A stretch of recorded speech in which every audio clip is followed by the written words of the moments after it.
siguiente expositora, la doctora Virginia Araoz, es médica veterinaria por la Facultad de Ciencias Agrarias y Veterinarias de la Universidad Católica de Salta. Es especialista en salud animal por el programa de residencia interna en salud animal del INTA Balcarce.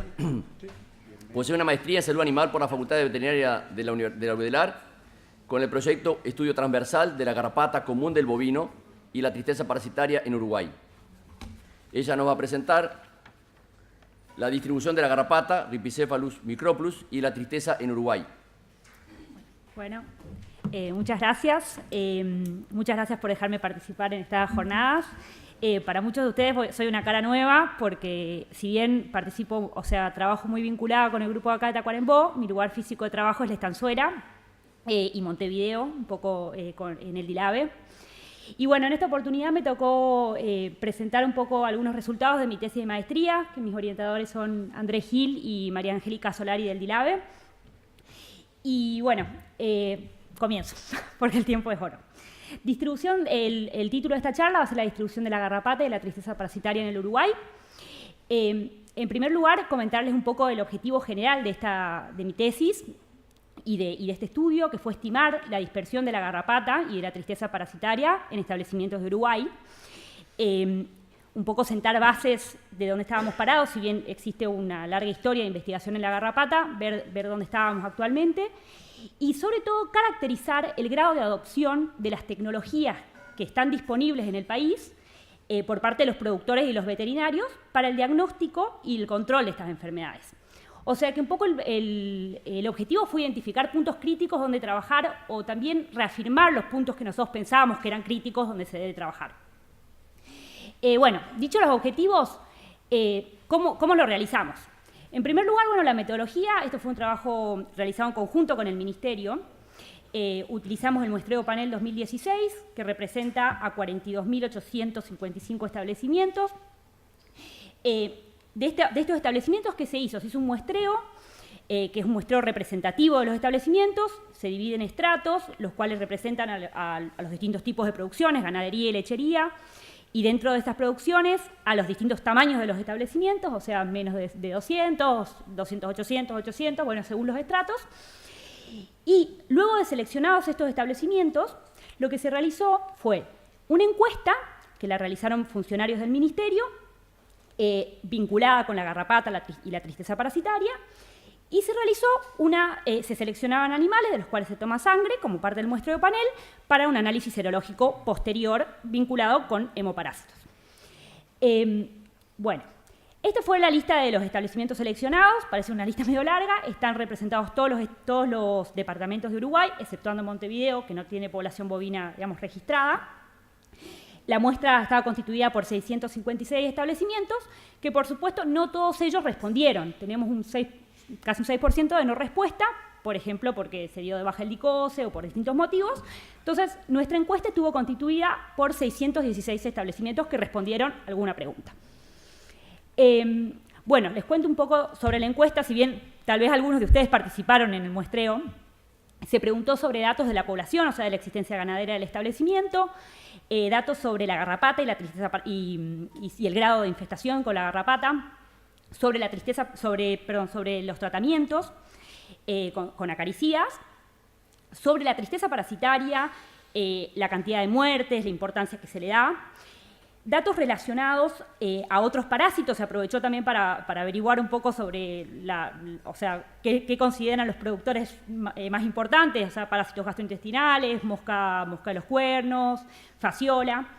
Y después datos sobre el asesoramiento veterinario, o sea, nosotros queríamos saber cuán involucrados están los colegas en el asesoramiento del control de parásitos. Bueno, un poco de resultados.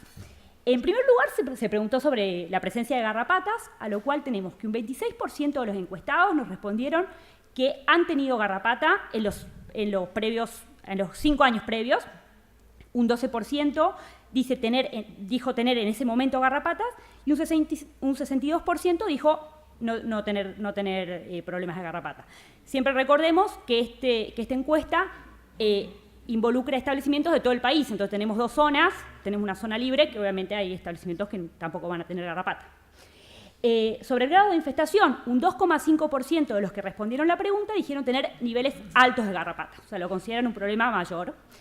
Y entre medio y bajo tenemos casi un 30% de las respuestas, 12 y 18.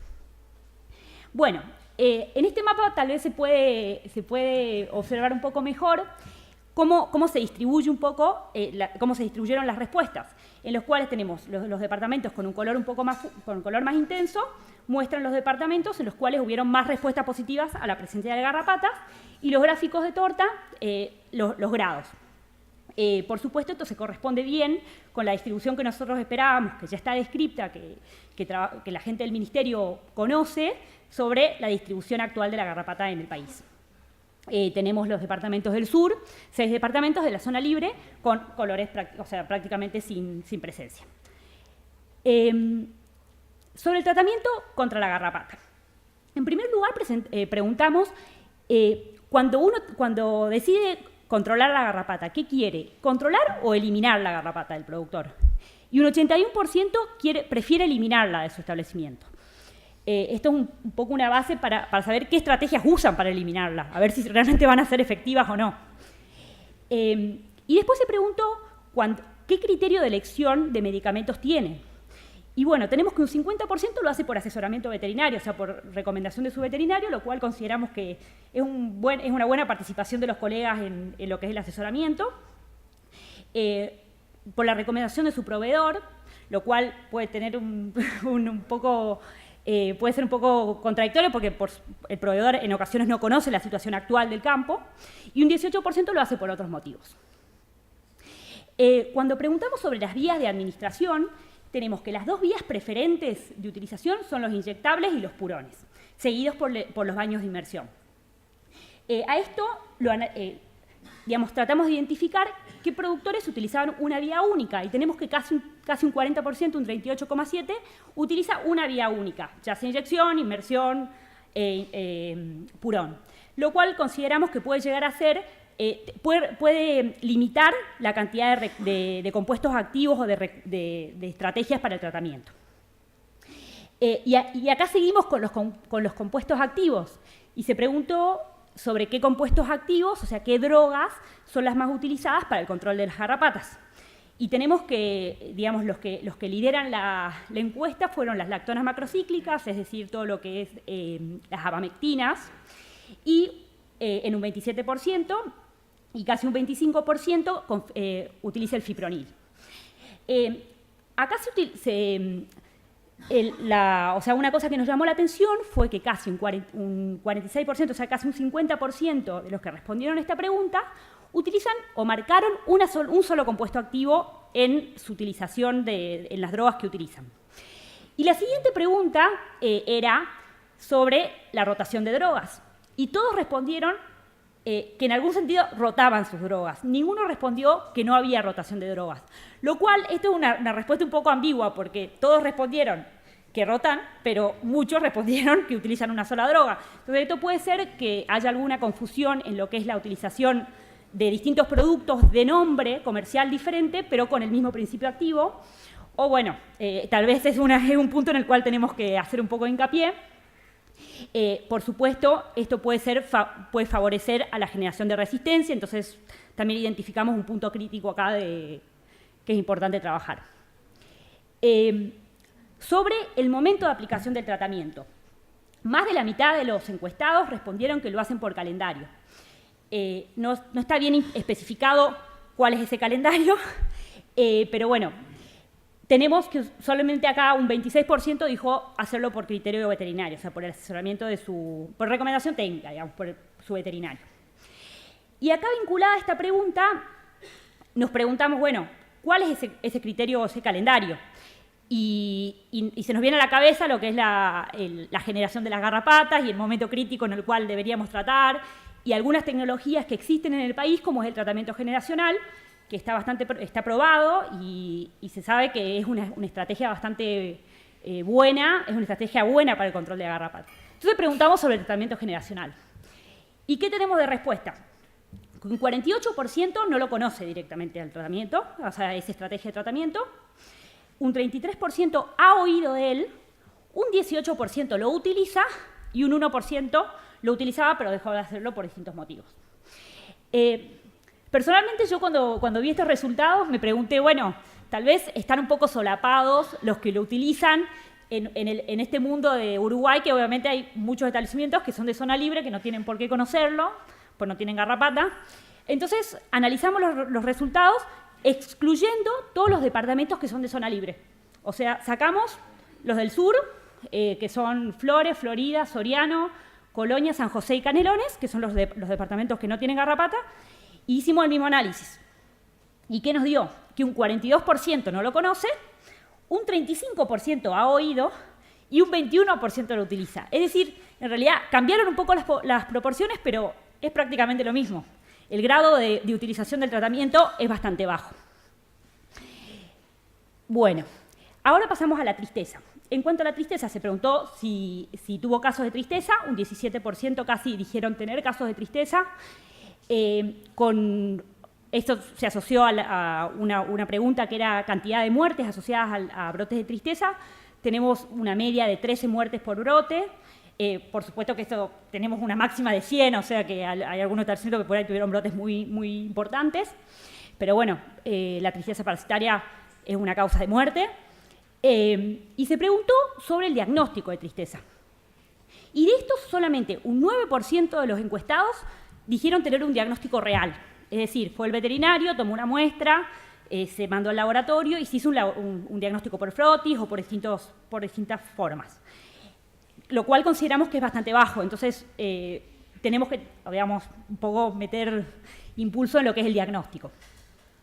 Ahí están un poco las proporciones de los agentes que se encontraron, pero bueno, realmente son muy pocos los que respondieron, digamos, a esta pregunta, así que...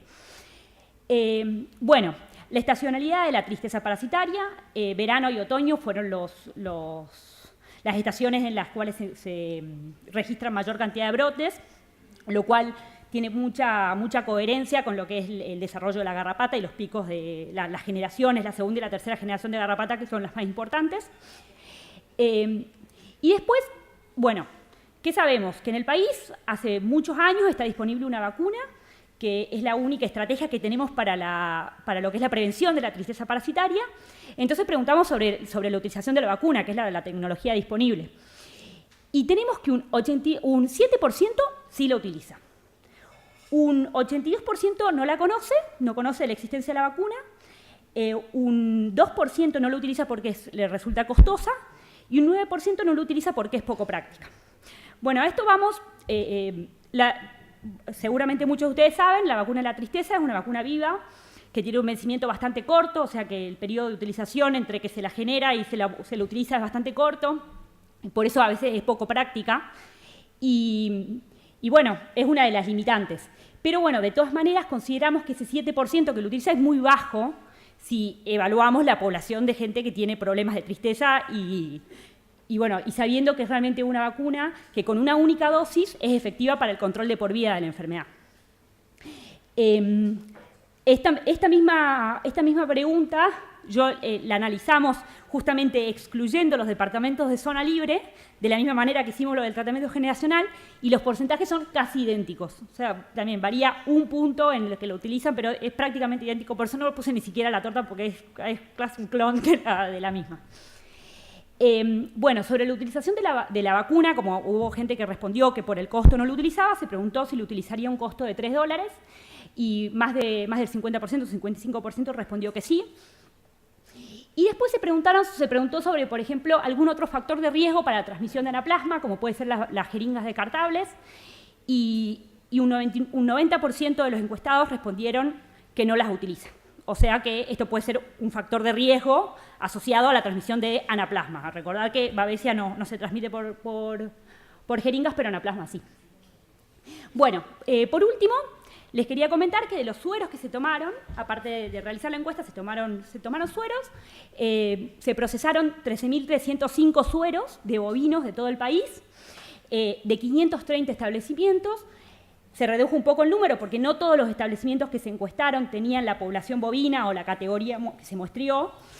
Se analizaron un promedio de 25 sueros por establecimiento. para los agentes de la tristeza parasitaria, es decir, Babesia bovis, Babesia bigémina y Anaplasma.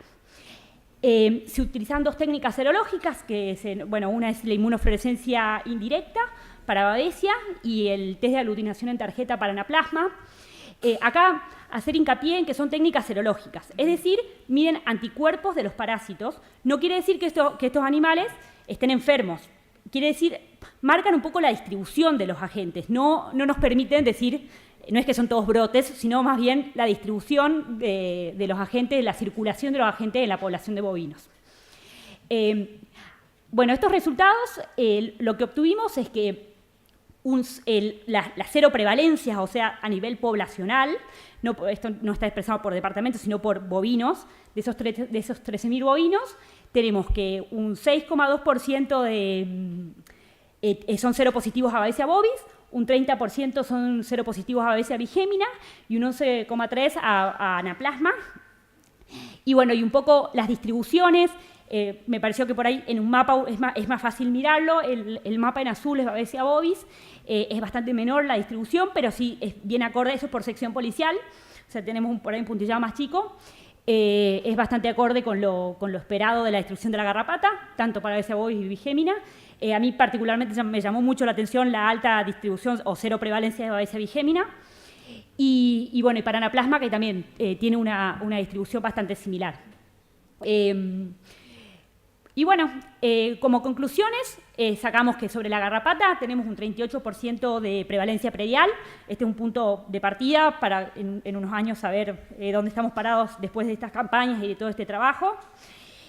Sobre el tratamiento con acaricidas, consideramos que es importante evaluar la eficacia de las drogas con lo que es test de resistencia, que es parte de la tesis de maestría de una de mis compañeras. Sobre promover el control, el correcto empleo de las drogas con los tratamientos generacionales y otras estrategias.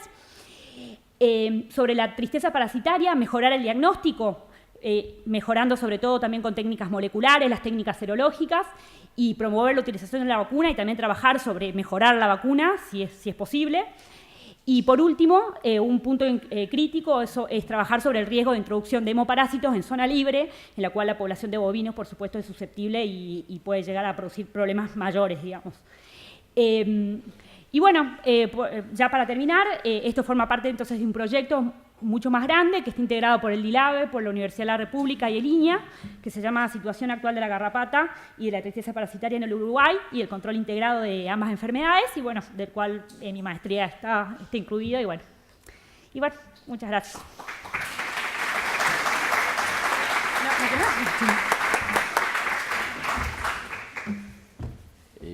Muchas gracias, Virginia.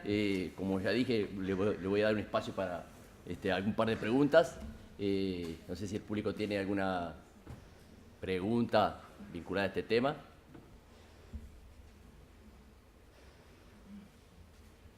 ¿Te pongo nervioso? ¿No te pongo nerviosa?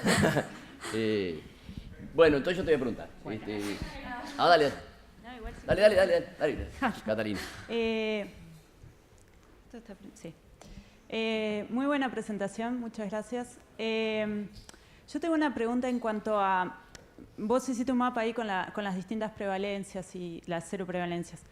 ¿Evaluaste el tipo de sistema que tiene en cada establecimiento? Si es cerrado, si tiene movimientos, porque también puede estar influenciando la distribución de la enfermedad, ¿verdad?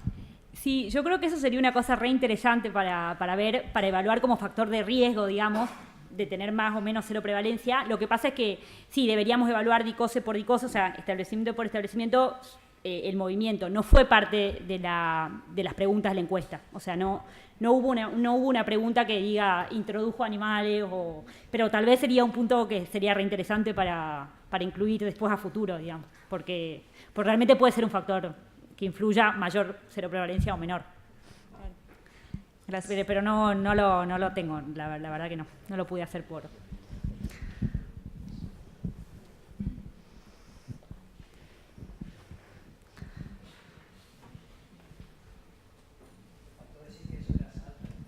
Eso es alta. Hola, Virginia, acá. Hola. Primero felicitarte por la presentación y el trabajo hecho. Yo me presento, Fabiana López de Dilave Tacuarembó, porque no nos conocíamos. Y me pareció muy importante una parte de lo que tú dijiste en el diagnóstico, de hacer hincapié a los veterinarios, de enviar muestras para el diagnóstico, cómo se envían también. Y lo que nosotros nos ha pasado mucho, que los veterinarios particulares conocen mucho la enfermedad. Sí. Entonces, como que no ven necesario el envío de las muestras al laboratorio. Entonces, ese es el problema que tenemos. Y bueno, y está bueno que tú lo visualices en tu presentación. De eso, de volver a hacer hincapié, que acá hay muchos veterinarios particulares también, de que es importante que nos envíen el material para el diagnóstico. Incluso hay productores que conocen mucho la enfermedad. No, a mí no me cabe duda de eso. Claro. Generalmente la gente del campo es la que más la conoce la enfermedad. Por otro lado, Pablo creo que va a mostrar algunos resultados sobre también más puntualmente de diagnóstico, pero sí, creemos que es fundamental promover el diagnóstico y también considerando que es bastante sencillo el diagnóstico, o sea, de laboratorio y confirmar el agente y hacer tratamientos más específicos y bueno, y generar un poco más de datos sobre la distribución de las enfermedades y de los brotes. Bárbaro. Gracias. El doctor Rivero acá tiene un... No, me da un poco de miedo eso cuando detallaste los flujos de hematozoarios. Y como son a través de una encuesta, o sea, ¿qué le preguntabas? ¿Tuvo casos de...? ¿Los focos de hematozoarios? Sí, de Babesia. ¿Los últimos mapas? Sí. No, los últimos mapas son de serología. O sea, son muestras de sangre que yo les hice inmunofluorescencia y CAR-T. Y representan serología nada más. La verdad, por eso, no es, ni siquiera son focos, es cero prevalencia y es un poco distribución. Pero lo que te alarma es que por ahí en algunos departamentos del sur, por ejemplo, de zona libre, o en el margen, encontrás muchos animales, o poblaciones de animales seropositivos, lo cual quiere decir que es un riesgo para la introducción de la enfermedad a zona libre, donde puede generar problemas mucho más. Bueno, yo tengo la mía. Bueno. Ayer el doctor Rivero decía que el éxito, lo particular del trabajo de leptospira que presentó Florencia era el muestreo, que justamente es el área que menos luce en la presentación del trabajo. En el caso tuyo, lo más importante del muestreo fue una encuesta. Sí. ¿Puedes comentar algo de cómo se diseñó, de cómo se hizo, de cómo se aplicó? Bueno, particularmente la encuesta se diseñó, digamos, los que más creo que trabajaron fueron Franklin y Cecilia, que estuvieron muy activos. Yo también participé un poco a la distancia, porque yo todavía, cuando se hizo la encuesta, yo todavía no estaba como oficialmente como estudiante de posgrado. Participó gente del DILAVE también.